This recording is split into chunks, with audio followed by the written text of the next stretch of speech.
Salut! Bienvenue dans ce nouvel épisode d'Inspiration. C'est donc un podcast qui est dédié à la teinture de laine et au tricot. Je m'appelle Christelle et c'est le dernier épisode de la saison 5. Aujourd'hui, on est le 19 décembre. C'est une des rares fois où je filme le jour où le podcast est mis en ligne. D'ailleurs, je suis super à la bourre. Je crois que je n'ai jamais filmé aussi proche de l'heure de mise en ligne du podcast. Je voulais vraiment terminer cette saison et cette année en vous parlant un petit peu d'un projet perso qui s'est réalisé en fin d'année. Mon mari et moi, on a acheté une maison, on change de région. Je retourne en Normandie pour vraiment mon plus grand plaisir. J'ai pas une cheminée, mais j'ai un truc qui s'en rapproche de très très près qui est un poêle à granulés en fait. Donc je suis un peu contente de passer de la cheminée virtuelle au poêle à granulés. Donc là, je suis dans la nouvelle maison. On n'a pas encore fini de déménager. Ça va se faire petit à petit. On va étaler ça jusqu'à la fin de l'année pour que les enfants finissent leur année scolaire.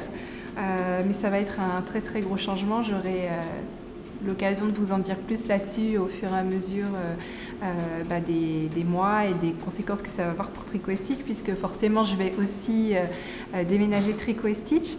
Bon, ça change pas énormément de choses parce que je travaille des Yvelines ou de la Normandie, étant donné que tout quasiment est en ligne, sauf les salons. Rien n'est dans les Yvelines à proprement parler, donc ça n'a pas beaucoup d'importance. Finalement, je peux travailler n'importe où, ce qui est vraiment super. Et puis, grâce au télétravail, on a pu vraiment envisager ce changement qu'on avait envie de faire depuis très longtemps. On le voit un petit peu, là. On le voit un petit peu. Cette joie intense. Donc voilà, désolée, ça fait un petit peu de bruit du coup, mais je tenais à le faire figurer dans le final de la saison 5.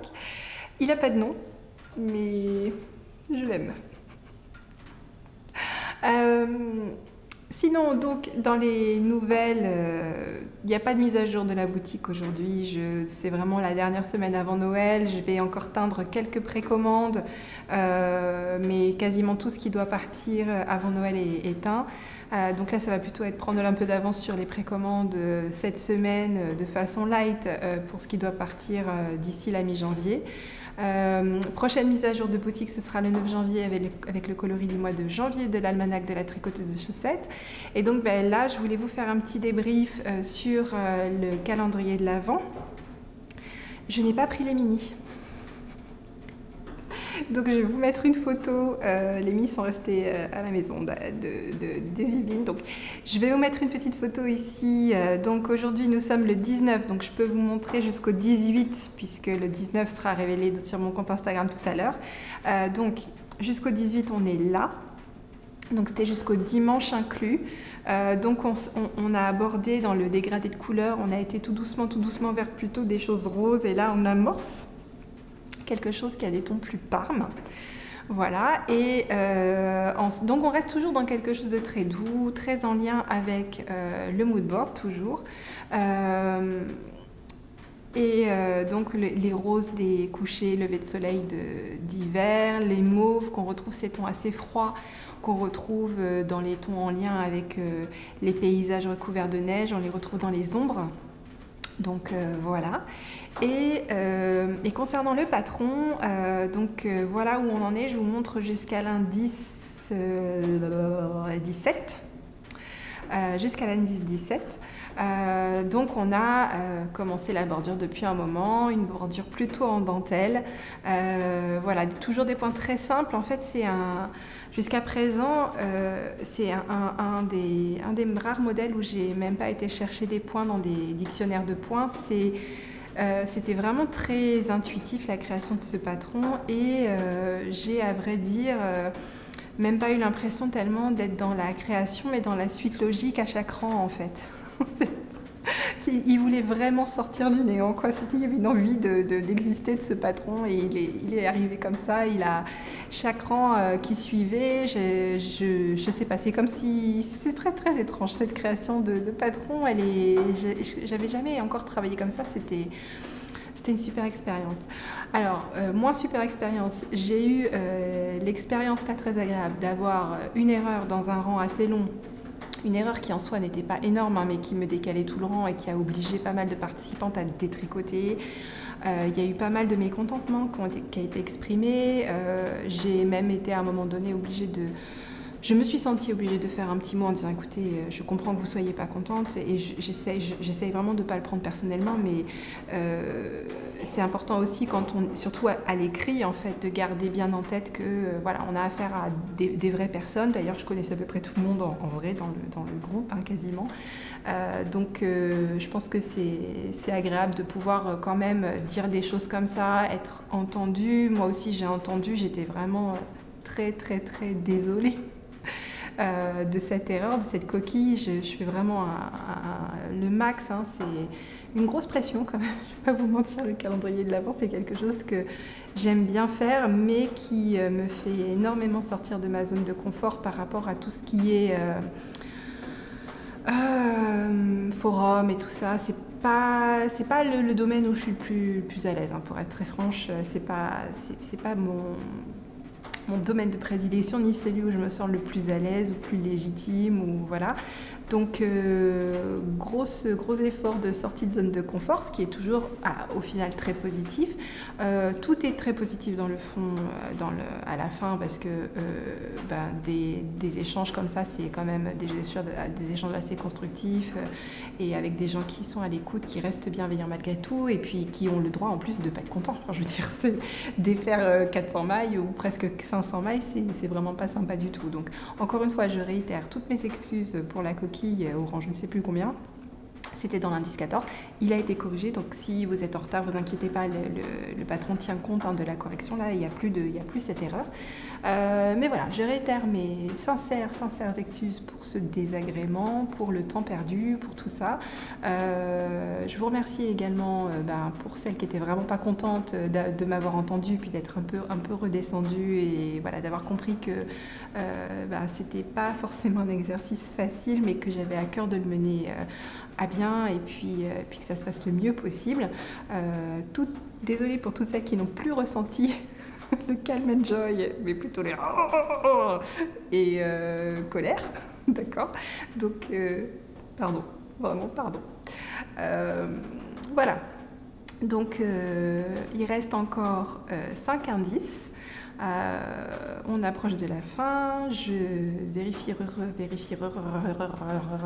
chaque indice, voilà, et je croise les doigts pour que tout se passe bien jusqu'à la fin. En tout cas, le patron existe, il est fini, donc il y a de grandes chances on arrive à faire ça aussi de votre côté. Voilà.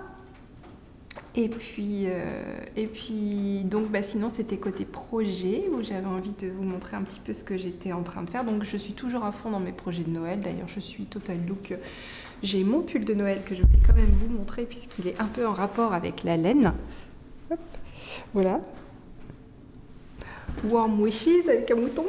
Quand je l'ai vu, là, je suis pas trop pour acheter des trucs de Noël jetables entre guillemets, mais là, celui-là, quand je l'ai vu, j'ai dit il sera pas jetable. Je vais le garder jusqu'à ma mort. Voilà, et donc côté tricot, j'ai quasiment tricoté, j'ai pas beaucoup tricoté, j'ai tricoté quasiment exclusivement sur les projets de Noël. Depuis que j'avance en fait sur le bonnet première neige en bonhomme pain d'épices. Donc en fait dans la maison on campe, hein. On a juste ramené quelques meubles de chez nous, mais j'ai mes tables pour les salons, les festivals qui nous servent de table à manger. On dort sur des matelas pneumatiques. J'ai aucun meuble, donc c'est pour ça que mon café je le pose par terre. Et on n'a que des chaises de camping, voilà. Par contre j'en ai mon roué. Donc j'avance en fait sur le bonnet première neige qui a bien avancé. En fait j'ai hacké mon propre patron. Déjà, au lieu d'avoir 3 boules ici, j'en ai fait 4. Là, je n'avais pas fait exprès, je me suis trompée. Et puis, j'ai décidé de ne pas faire les autres boules. En fait, je vais garder que le motif de la bordure. Donc, je suis trop contente. Il est vraiment joli. J'apprécie énormément la couleur et j'ai hâte de le porter. Je pense que je l'aurai fini pour Noël, donc c'est cool. Et en fait, de tricoter ça m'a vraiment envie de faire un très très gros châle de Noël. Donc, j'avais ça dans mon stash à teindre. C'est une single bulky énorme. Je ne sais même pas en quoi ça se tricote, mais ça doit tricoter au moins en 6 ou 7, voire plus. J'ai ça et j'avais également une autre base que je voulais tester, que mon fournisseur m'a vendu comme étant un chaton à plumes, niveau douceur. C'est de la surie un peu mat, voilà, avec un fil de soie. Je me rappelle plus trop les caractéristiques, mais bon, j'ai envie de les tricoter ensemble pour faire un truc qui va se tricoter en 8 ou 9, enfin vraiment un très très gros châle. Donc ça c'est le prochain caston.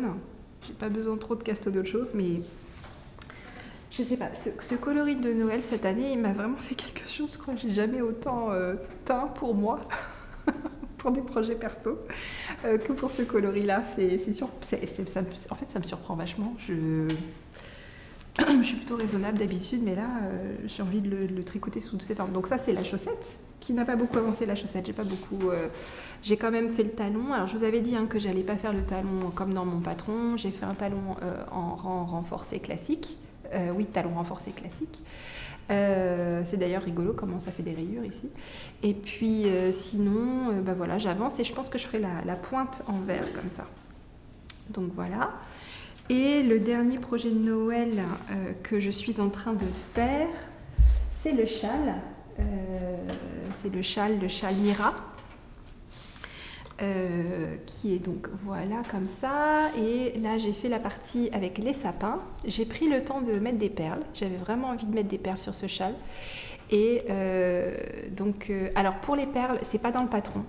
En fait, comme je voulais aussi faire les chaussettes qui ont Célesta de la même, Dominique Baril-Tremblay, elle a un patron de chaussettes avec ce motif de sapin qui s'appelle Célesta.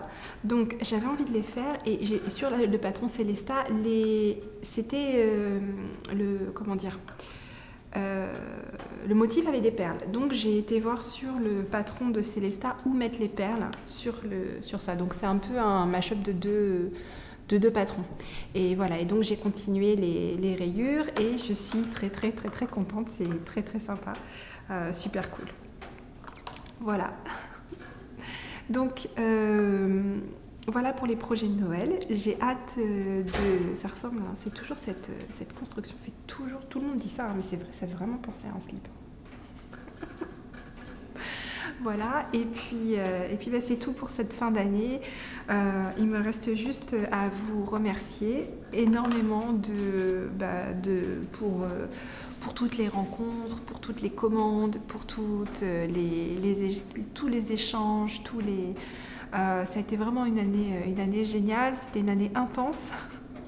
Vu ce qui est déjà prévu pour 2023, ça s'annonce assez intense aussi, surtout que j'aurai donc un déménagement prévu au mois de juin. Même si on commence à déménager petit à petit, il y aura quand même un moment où il va vraiment falloir complètement passer en Normandie. Voilà, je vous en dis plus très rapidement sur la suite. J'aurai plein de choses à partager avec vous au fil de l'eau, puisque voilà, ça va aussi impacter Tricot et Stitch. Et puis c'est une nouvelle aventure qui commence, c'est assez excitant, et en fait j'avais déjà parlé de ça plusieurs fois dans le podcast, mais c'est ça qui m'a pris un temps de fou l'année dernière. D'accord. Il y a eu des moments, notamment vers le mois d'avril-mai, où on visitait des maisons, etc., où on passait beaucoup de temps à chercher, à appeler les agents immobiliers, tout. C'était super, super, super long et super chronophage.